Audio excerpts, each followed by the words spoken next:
Hello. Good morning, Andrew.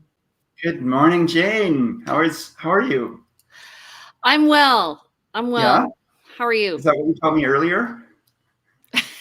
Life's getting in the way. Yeah, it does, doesn't it? How's your new place? So far, so good. Definitely enjoying our new place and all the views and the extra space we have. Yes. A little empathy training for you, buddy. For me? Yes. Okay. the I'll work on learning that. learning the moving process. Sorry, Yeah. my computer's on a thing. Okay. So let's start off with our stats. We'll do them really quickly and then we're going to get to the juicy bit, which is foreclosures. Is it a Mhm. deal? I don't think so. I So, getting here. New There we go. listings 245, pendings 216. This is good news still. More listings than going pendings. We're seeing a little bit maybe possible rise in listing inventory. Price decreases. This is similar to what we had over the past few weeks. So people really wanted to get their house sold before Christmas. Mm-hmm. It sold 558. I don't really care about that data, but that's a month. Why we don't care about that is just the ones that actually went to the transactions that actually finished. Pending is the one that actually shows us what's sold this month. Right. And then net unconditional sales, October 2020, 990. That's really small down at the bottom, right? That's what we're looking at there. Okay. And 619. I realize I've pulled up the wrong data. But anyway, let's get to foreclosures. Okay. So we're going to be talking about the process from beginning to end. This is important for anybody who's having financial difficulty. We do suggest you go talk to your financial advisor and get their opinion on how you can avoid the foreclosure process. You're being very understanding right now. Now, a lot of people who are going through foreclosure may not be able to may not have a financial advisor or a lawyer or an accountant or what have you. So, but definitely get advice and do your research and before the bank comes calling, even talk to a realtor about what the process is and what your options may be. So my thought is always, and I tell people, tell my kids this, I tell everybody I know this, that if you're, the most important thing in your life is shelter, in my opinion. So please do not stop paying your mortgage if you do not have to. But if you do, basically within a month, you're going to get a call from the bank. Mm-hmm. And they're going to ask you to pay. Where is our money? And then that'll escalate. In 2 or 3 months, you'll get a formal letter, probably from the bank. At no time, unless you did a non-conventional loan, will you have somebody coming and threatening to take your kneecaps. So this is a financial thing that's going to happen to you, but not, you should be fine physically. Right. And they're going to keep you in the house. They're not going to force you to leave the house. They're going to talk to a lawyer. So the bank will hire a lawyer or whoever the first lender is. And there may be more than one lender on your title of your house. And so the lawyer will look at all that and determine how much money your house is worth. So he'll get somebody to do an appraisal. And then they'll also determine how much is owing to all these various people. And at that point, he'll give you or she will give you a deadline to pay the full amount. And that's usually a couple of months out, I think. Correct? Generally speaking, what was I going to say here? If someone, well, a couple of things. If someone comes calling and you do determine that the home is worth, let's say there's been a market correction and homes are worth 20% less than what you paid for it, and the bank is asking you to keep paying the mortgage. Jane, would you recommend they keep paying the mortgage? No. At that point, no, because you're not going to get that money back. The lender has a requirement to do their best when they sell the home to keep and protect your equity in the home. But if that home is just, there's no way that you're ever going to get your equity back out of it, then it may actually be in your best interest to stop paying and start making other plans. If you know you're going to be going through foreclosure. If you can work out a different payment schedule or something else, great. But because shelter is important, as Jane said, and sometimes even though your home may not be worth what you owe on it, it may still be worth it to you to keep it for lots of other reasons. And the other thing is that if let's say you're going to be foreclosed on, you're going to be foreclosed on, then don't pay the money towards the bank, because it's just, as you said, money down the drain. But also at that point, you can start saving your money, and you become effectively a tenant in your own home. So the lawyer, first of all, though, has to go to the court to file a petition. And within a few days of that, you will receive a copy of that petition, as well as anybody who is a mortgage holder, and anybody who's a tenant in your property, as well as anybody with liens on the house. And a lien usually comes if a builder's done some work and they're going to be, they're wanting payment. So what they're doing is they're putting them in line. Then the lawyer will look top to bottom, and they're always going to be trying to pay people from top to bottom. And so they'll negotiate with people. Whoops, sorry. Now, Jane, the other thing that's kind of key is, even though they're going to go top to bottom, and you might say, well, maybe I'll just stop paying this person at the bottom of the list because I can't afford to pay them. That still doesn't help you.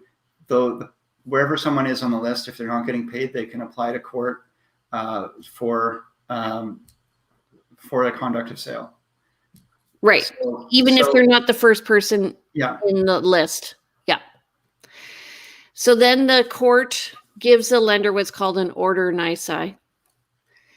And at that point, again, you'll be given the chance. Do you want to buy the house back? Do you want to redeem the mortgage? That means you're going to have to find a new lender. And some people have done that. And you have to pay the full amount plus any interest. And by the way, you can go into foreclosure if you don't pay your property taxes. Yep, because that's the city is owed, the municipality is owed money by you, and you're not paying it, so they can apply to court for that. Absolutely. Yeah. So then, if the court determines that the owner has not paid up and the property value equals or exceeds the debt, the borrower has no assets to apply towards any money outstanding, they then ask for an absolute order of foreclosure. The lawyer does, from the court. And the bank, I got a spelling mistake, becomes a new owner of the property. Banks don't generally want to own a property. If they can, they want to sell it through a conduct of sale where it still belongs to you, the person being foreclosed on. The foreclosure is the last resort from their perspective. And it's an onerous process, as we both know. Mm-hmm. So they hire the banker, the lawyer, whoever is going to be operating on behalf of I say bank, but I mean lender, hires a realtor to list the property, and they usually list it at market value. So let's say the house is worth $550. All the loans are equal to be $500. They'll hire the realtor, and this usually happens. This is now like 6 months down the line, maybe even longer from when you first defaulted on your mortgage. Now, this is an interesting little side comment, I guess. But if you're pre-foreclosure and if you're pre-foreclosure, you're going to have a hard time perhaps getting a realtor who's going to be able to sell your home and get paid, because if there's no money to be had from the proceeds of the sale before you're being foreclosed upon, there's no guarantee that the realtor is going to get paid, because remember that, as Jane said, things go in the order of the people owed, and the realtor is at the bottom of that list. After all said and done and everybody's paid out, then the realtor gets paid. When it's an actual foreclosure order from the court, there is a provision in there that describes exactly how the listing is going to be run, and how payment is processed, and there is an assurance for the realtor that they get paid. So you definitely want to talk to the realtor beforehand. You might have a good realtor is going to want to know, well, how much money do you owe, and am I going to be working for free here? And I have been hired on a pre-foreclosure. And so usually what happens is on the title, there will be a statement that says there's an order against the owner. Yeah. And so you can pull that, and then you find out, oh, my client is being foreclosed upon. And actually what happened was I didn't sell the property in time. It literally 2 weeks happened. And you lost the listing. I lost the listing. Yeah, because the old listing is no longer valid. The court has ordered a new listing. And so even if you had a listing contract signed, I have worked with a seller who just did not want the court to take her home, and she was willing and able, and she was able to pay off her mortgage debts, but it was a close call. But she, rather than have the court process, it was more of it was semantics really for her. She just didn't want to go into foreclosure. It's a matter, it's a matter of timing, really, because I've just recently gone through the same thing as well. And so that person has come out ahead. And so they're going to be nicely set up for their next purchase. And they, the buyer's getting a nice house. So I'm going to, just to go further with what I said earlier, Jane, about if you do call your realtor before you're being foreclosed upon, your realtor potentially can go to the bank and negotiate a short sale and negotiate the commission structure. Say to the bank, look, you don't want to go through the foreclosure process. We're trying to sell the home. Can you please guarantee, how this will work? Or if they can't guarantee, at least come to some sort of understanding. And then when you get an offer in place on the property, you go to the bank and say, look, here's what we have. Authorize the sale. You're going to lose some money, but not necessarily as much as if you'd gone through this other process.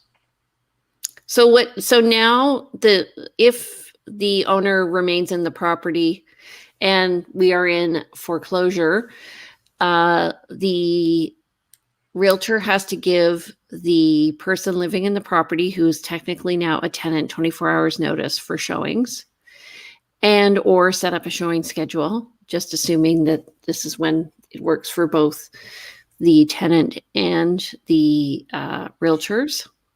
And all the chattels in the house, if you were to take the house and turn it upside down and shake it, anything that fell out is a chattel. So we're talking all the appliances, they still belong to the owner. And so when you're showing the property, you have to make that very clear to any prospective buyers that none of the appliances come with the house. And if you send an offer to court and you put them in, they'll strike it out.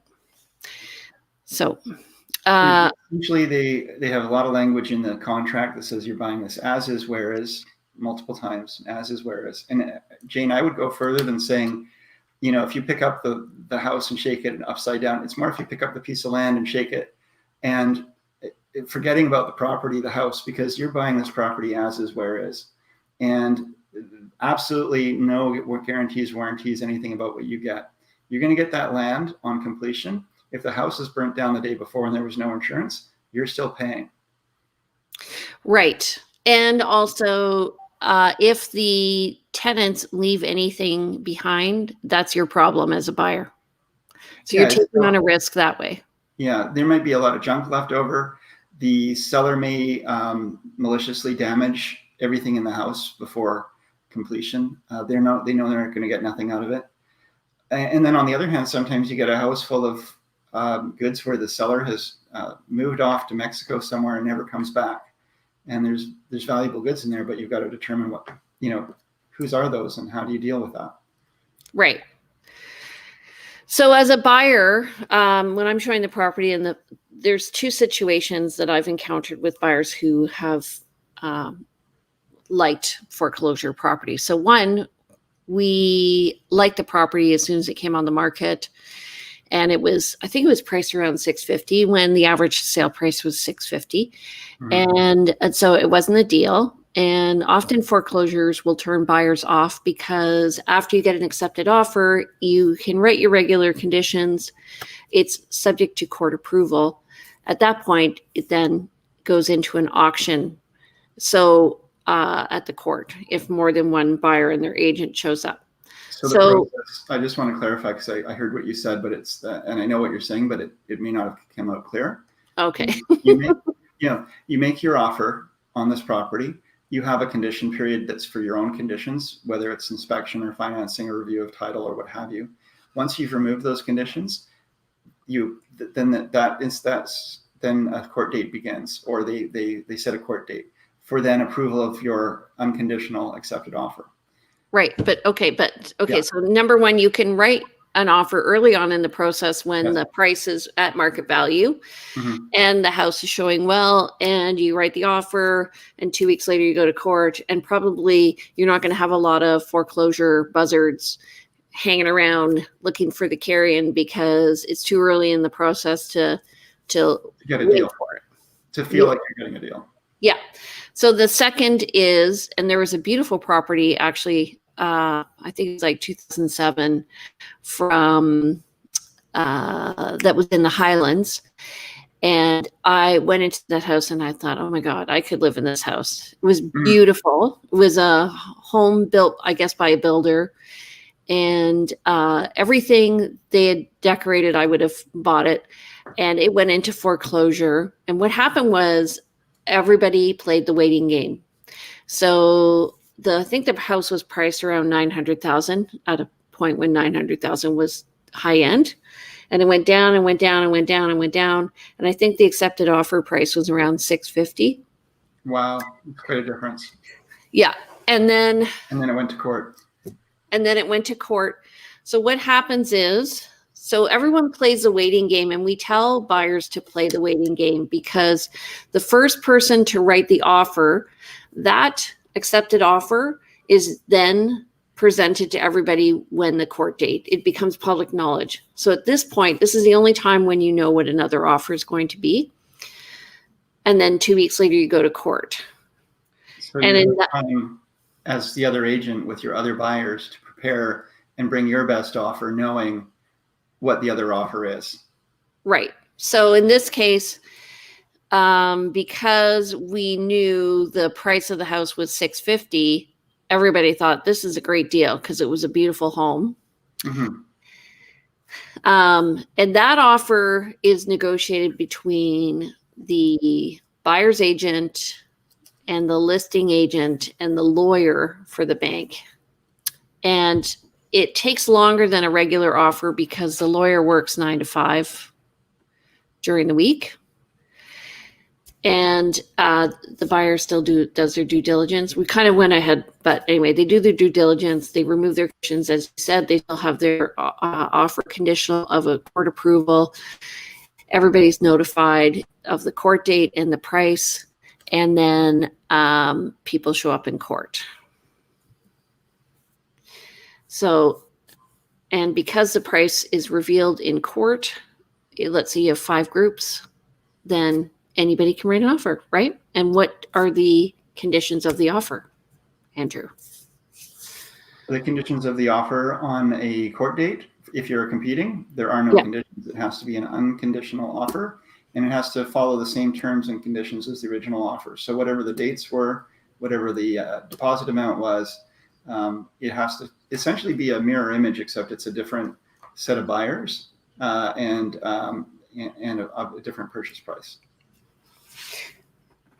So are you saying everybody has to have the same terms and conditions? That's my understanding. Yeah. Have you had different experience? If it's the same closing date as the original, everything has to be something that the court can look at and say these are all equal except for price, and then the court will make a decision. And sometimes it won't be based on price. They may still give some consideration to the first offerer, but because the court gets to make whatever decision they get to make. But usually, because they also have to consider the rights of the person being foreclosed on, it's going to be based on price. Do you have a different experience on this? My understanding is you have to have the same deposit amounts and same closing dates. No. Yeah. Okay. So you would bring a certified check with you, payable to, I'm not sure if it's the court actually, or your brokerage, and or a copy of proof of payment of deposit to the brokerage. Essentially, it does have to be an unconditional offer ready to go at that time. So how I've written those offers when I've come in, so let's say you've written an offer, you've submitted it to the court, and you say, I'm going to be going to court in 2 weeks. I then do my due diligence with my second buyer who's interested in the property. We get an inspection done. We get the financing pre-approval done. We go up at court, and we usually have 2 or 3 prices. One is the price that if there's just like the original offer and the original buyer doesn't show up to present a higher price. So we have another offer that's higher than that. And then depending on, we usually bring a blank contract, a second blank contract, and we're given a choice at that point if we want to submit a final offer, a sealed bid that goes to court. And I do the completion 2 weeks and the possession 2 weeks plus a day from the date of the decision. So at that point, it sounds confusing, but essentially the master of the court, who's kind of like a judge, says, does anybody else want to submit an offer? We say yes. We all go out into the hallway with our clients. We write up our new offer. We put it in an envelope. It gets taken to the front of the court. The master of the court, who's like the judge, makes a decision, and then you either get it or you don't. And I do find they've ruled differently. So sometimes they've ruled they're going to go with the first offer because that person pulled the plug and wrote the offer. Yeah. Sometimes they go with the highest offer, or sometimes they like the story of the different buyers. So it's important to have a story. Money talks, generally speaking, but there's no guarantees. And here's the kicker. And this is what, Jane, if you're working with a family of 4 young children, they've sold their house, they have to be out by a certain date, and they're the ones, are you going to suggest that they be the ones that make that first offer at the court, or that first offer to pull the trigger? My clients with my buyers who have a large family who need shelter? Yes. Yes. You're gonna suggest that. So they made their offer. They have to be out by, let's say, January 1st. They make their offer today. They go through their due diligence. Then there's a court date set for like a month from now. Or what are the courts doing now for timing for court dates? So then they get to the court, and then they get beaten out by somebody else. They've got no place to live because now they have to go back to looking for a home, and they've got no assurance that they were going to win out on that foreclosure home. Oh yeah. So I would not tell them to go for that. There you go. No. Yeah. No, because it's too, so the person who's the best foreclosure buyer is the one who doesn't care if they get it. That's right. Yeah. They have no timelines, no needs. They understand the inherent value in the property. They understand the risks, and they're willing to take that. That being said, I have shown up in court with my buyer and their 4 kids. There you go. And we win. And showing up at court is different, though. Showing up at court is different because then at least you know that you're going to be closing in maybe a couple weeks, and you know at that moment if you've got it or you don't have it.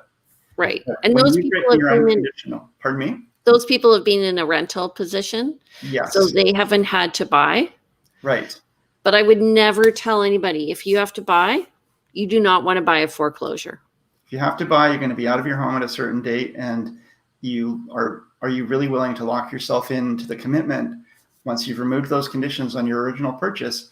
That court date could be some ways down the road, and until the master of the court has reviewed your offer, and maybe other people have come in and shotgunned in and bought and blown you out of the water, you don't know what you're paying. You don't know if you're getting it. There's a lot of unknowns. So So be careful. That's the bottom line. So, and I also wanted to say, so the story of that $900,000 house that eventually got an accepted offer for $650. When it went to court, I think it sold for $790 or something like that. Mm-hmm. So you have to be prepared to show up with the money, unconditional, write the offer.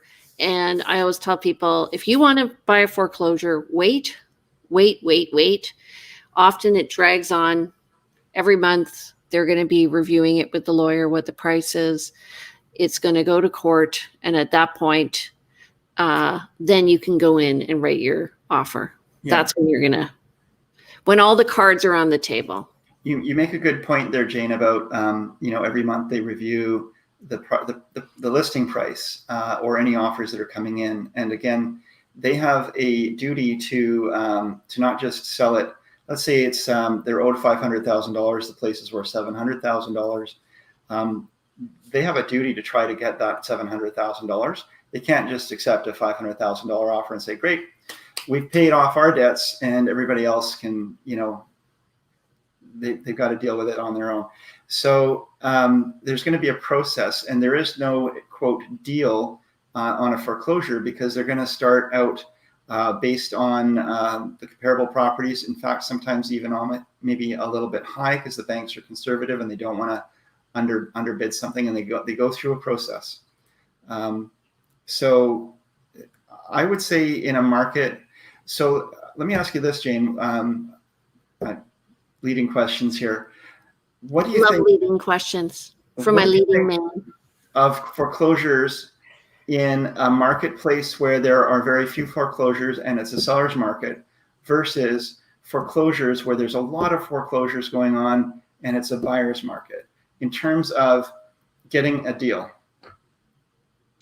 Oh, so in a buyer's market, you're going to get more of a deal because there's going to be more properties than there are people looking.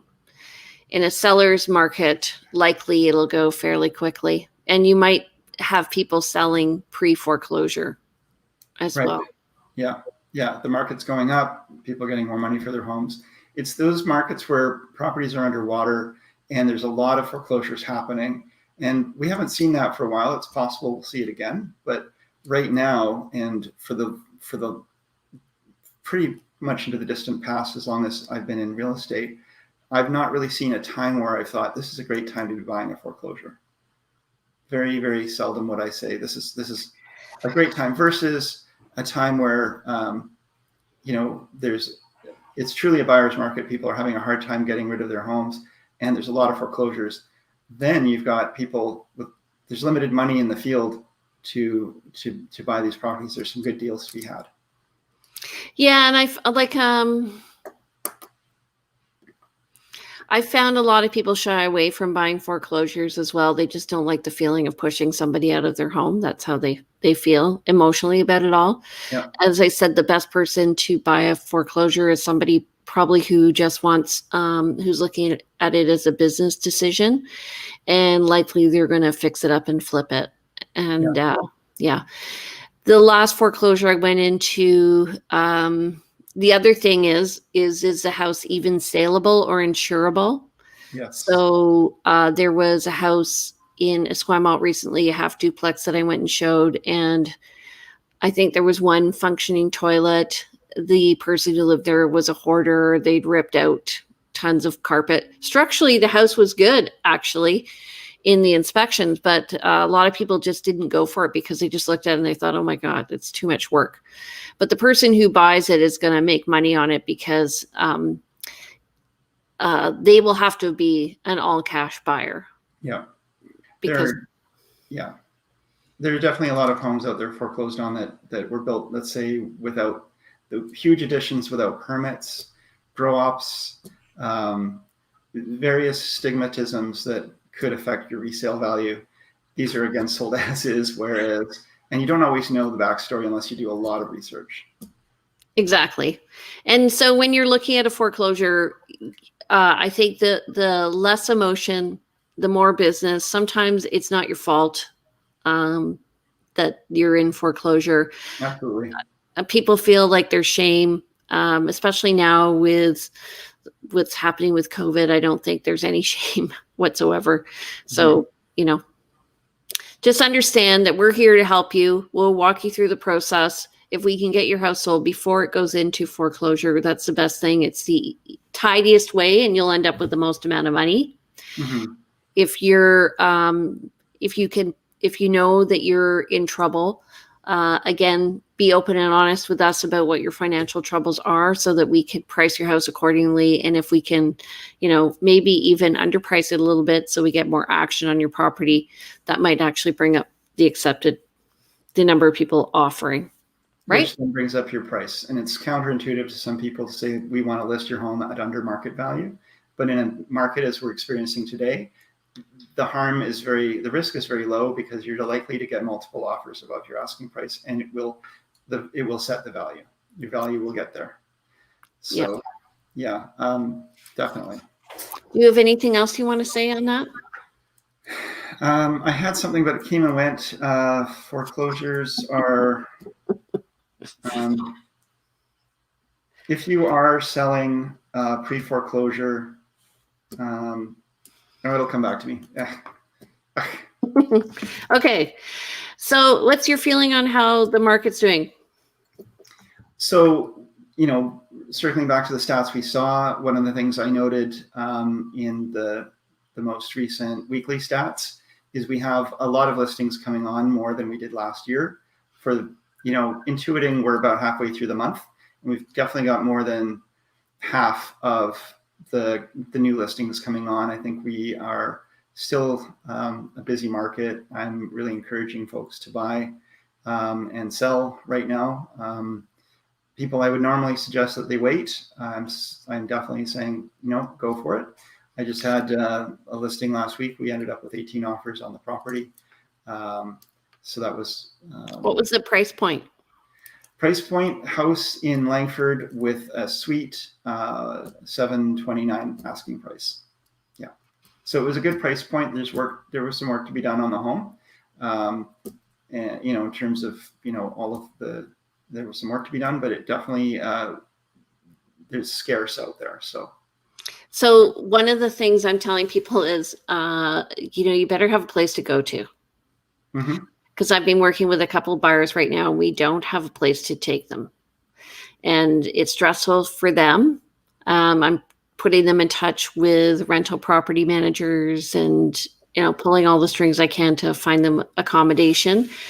But the other thing to consider, which is hard on a buyer, is the seller add a clause subject to the seller finding an acceptable home.